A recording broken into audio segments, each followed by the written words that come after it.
Day Sports, Dave, Rosene and Joey Casa, and we're talking about, in our last podcast, about Pat Fitzgerald, and he wrote an article for coaching, whatever.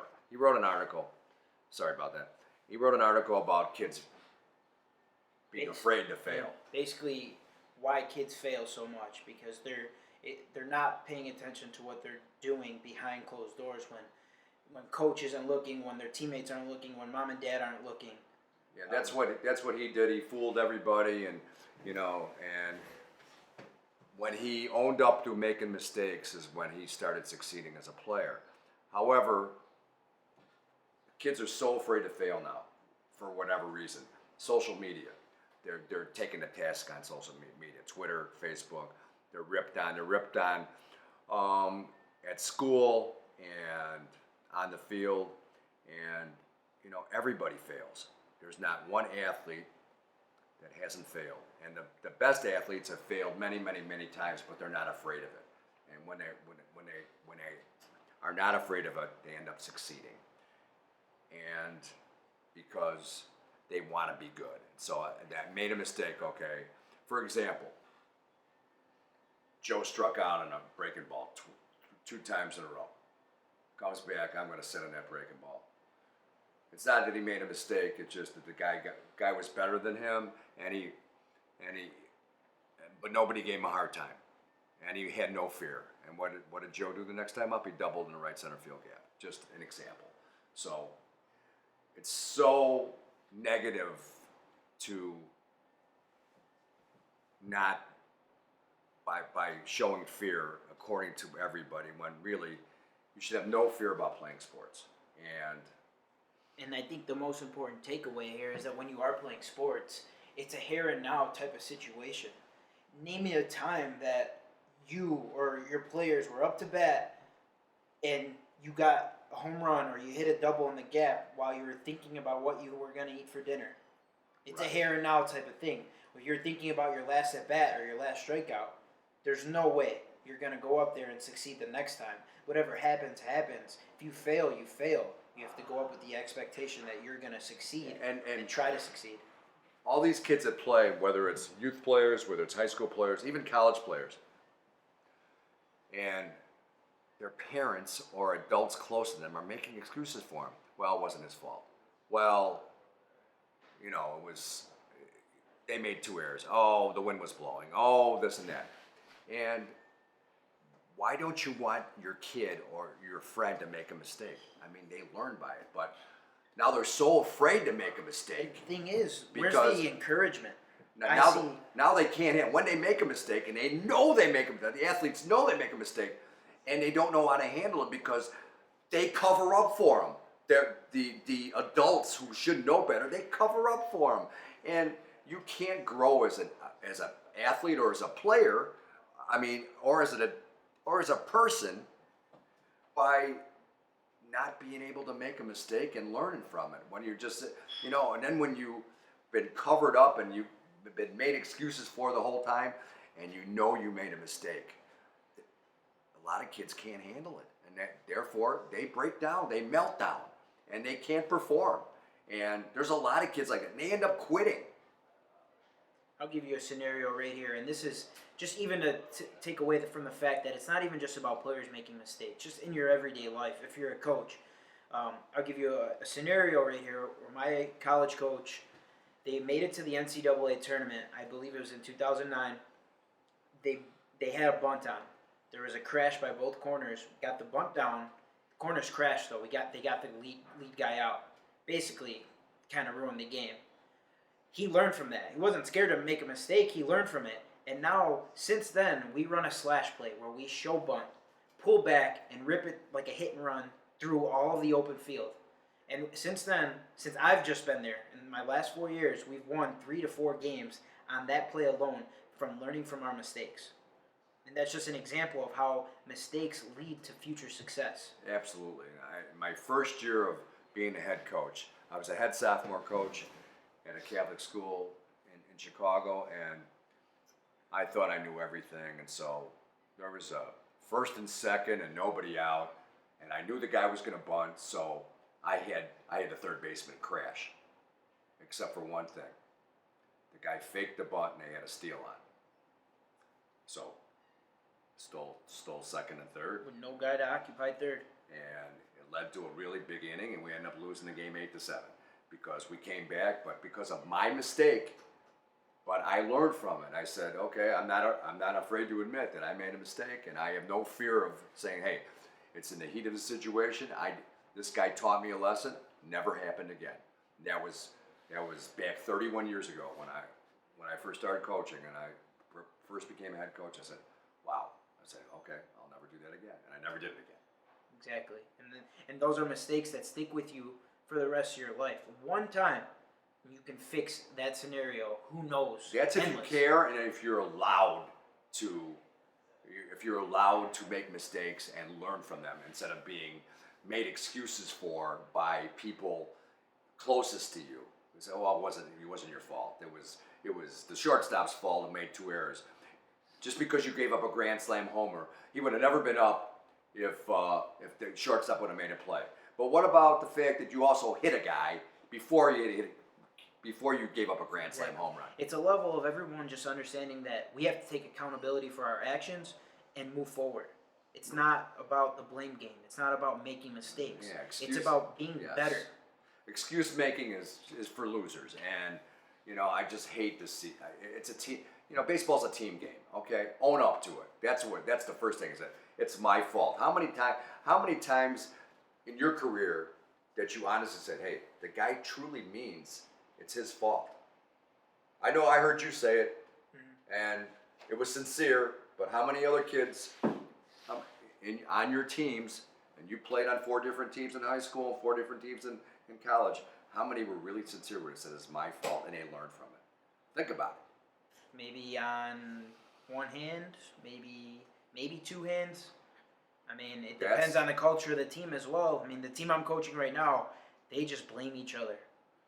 I mean, it's my first year, and it's going to take a lot to rebuild what they have, but they blame each other. And I got kids that, just as this article says, looking for instant gratification all the time. It's never what you do when nobody's looking. It's always, well, Coach, I got a hit.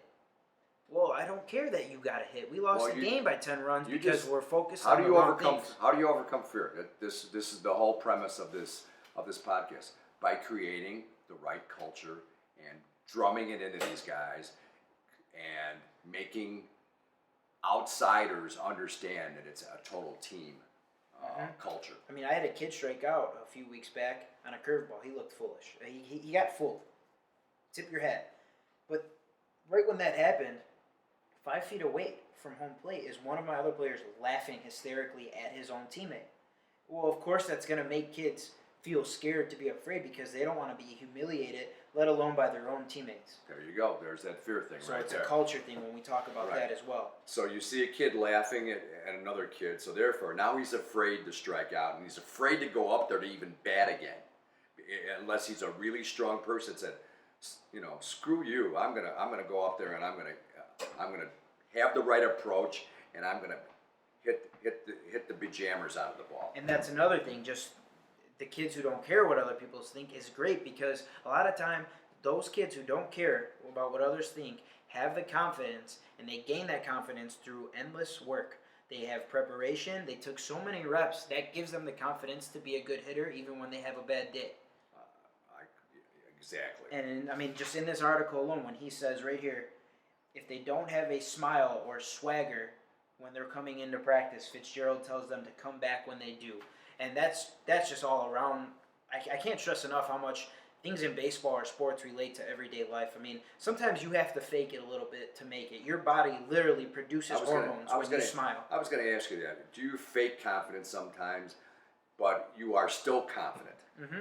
I mean, when can you be on the mound with your shoulders slumped and your head down? A coach doesn't want to see that. Your players feed off of that. The other team feeds off of that. You have to be tall and have posture and be ready to attack and just play the game. As a hitter, when you see a pitcher with bad body language, I relax. What do you think? I relax even more at the plate. Because you know you got him. I feel settled in. I feel like he's done. Mm-hmm. He's done. He's going to lay one in there for you. He doesn't want to compete anymore.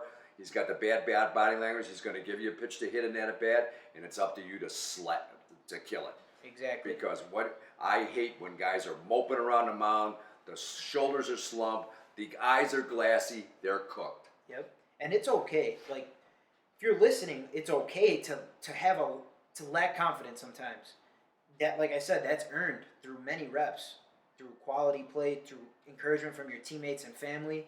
It's okay that you might lack confidence sometimes, but sometimes you gotta fake it until you make it so that you can be where you need to be. Sometimes putting on that smile and having that tall posture, that power stance, that helps you gain the confidence you need. That helps you be a better player. Yeah, but is this particular example an example of fear? What if some pitcher or hitter, they act mad?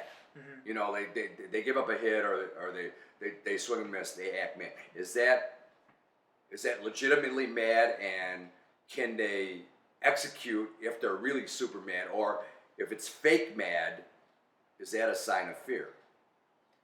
Yeah, I mean, I think they're trying to cover up the fact that they made a mistake and now they want to show that they care.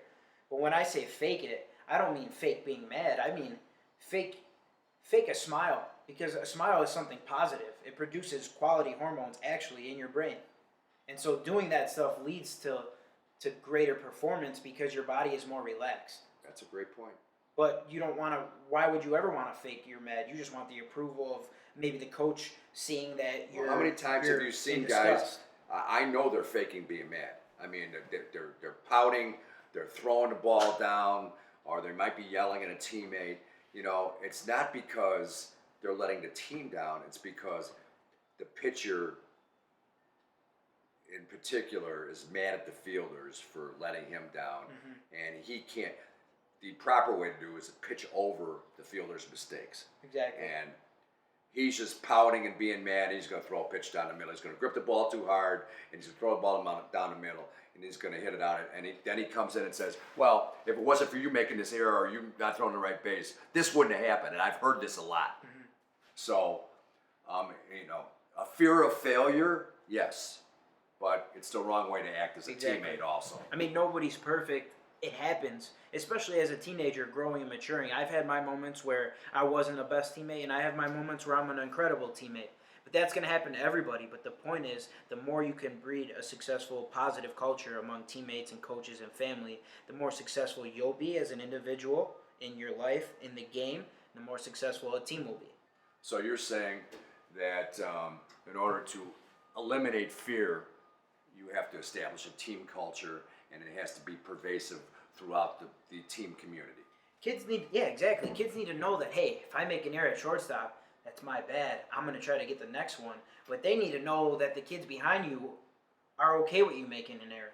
Yeah. You have to pick each other up, which we talk about. And it can't, fear is such an individual trait that it has to be addressed through a team aspect and not think of yourself. Exactly. And that takes really, really good coaching and observant coaching. Yep. I mean, and in just 7-8 paragraphs, I think Pat Fitzgerald sums it up perfect. He's very concise. Give it a read. I believe it's called Society Has Taken Away the Ability for Kids to Learn from Failure. Give that a skim. I think it would resonate with a lot of people. And that's why Pat Fitzgerald has taken a program that was generally in the bottom of the Big Ten forever and made it a successful program, because he does not accept failure, because he learned through failure and he learned from fear to be a great player and now a great coach. Yep, he said himself, I was a 2-time All-American, and I have the pain of regret because I should have been a 3-time All-American. There you go. Expect more of yourself, and that's just an internal fight with yourself every day. This is DNA Sports, Dave and Joe. We'll see you next time.